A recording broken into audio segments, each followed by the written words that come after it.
vous approchez pas trop. Vous les voyez? Ça, elle rentre, elle sort, elle rentre, elle sort. Vous voyez?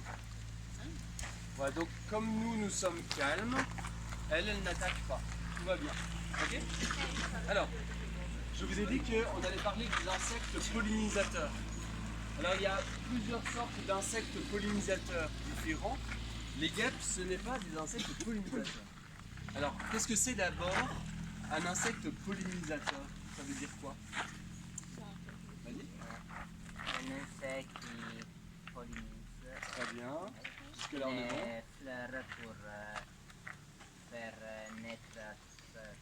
Ok, pas mal. Est-ce que quelqu'un a une autre définition? Non. Ok, est-ce que l'insecte il fait exprès de polliniser les fleurs? Non, il Pour fait pas exprès. les polliner in italiano. Pour les pollinisateurs, c'est ça? Ah non, le pollen? Oui. Le pollen, il transporte le pollen, c'est ça. Mais vous comprenez qu'il ne fait pas exprès de transporter le pollen. Non. Il se dit pas, tiens, je vais me mettre du pollen sur moi, et puis après je l'emmène dans une autre fleur, et là je me débarrasse. En fait, c'est les fleurs qui réussissent à utiliser les insectes. Vous voyez? Alors pour ça, la forme de la fleur va permettre de mettre sur l'insecte beaucoup de pollen, et ensuite, quand l'insecte a du pollen, il va aller dans une autre fleur, et il va déposer ce pollen. Et la fleur, elle attire l'insecte avec quoi? Des fois, l'insecte, il mange du pollen, mais il mange autre chose aussi.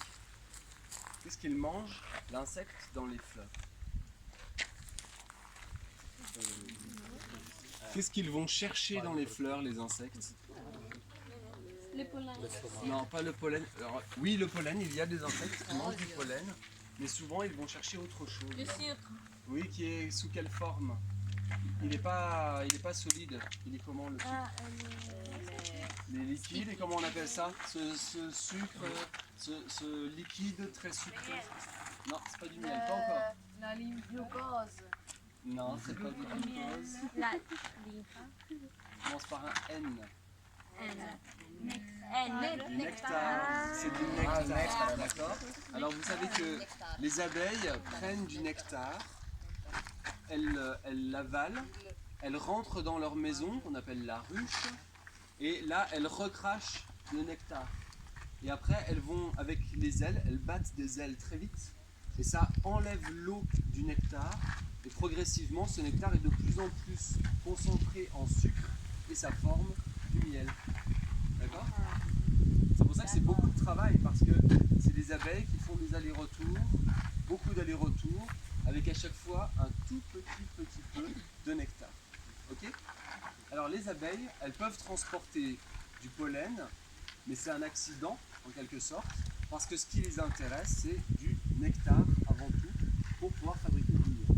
D'accord? Donc les insectes viennent chercher le nectar, et puis la fleur leur dépose dessus du pollen, mais pour que le pollen il tienne sur l'insecte, pour qu'il soit accroché à l'insecte, souvent il faut que l'insecte il ait des poils. Ça va? Vous comprenez? Et c'est pour ça que les abeilles ne sont pas des bons pollinisateurs, parce que les abeilles elles sont toutes lisses. Donc le pollen en fait il glisse dessus, il ne tient pas. D'accord?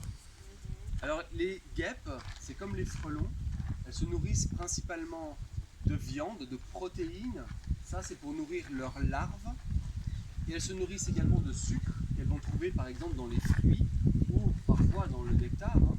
Et ça c'est pour nourrir les muscles de leurs ailes. Elles ont des muscles au niveau du thorax qui sont très puissants mais qui demandent de l'énergie.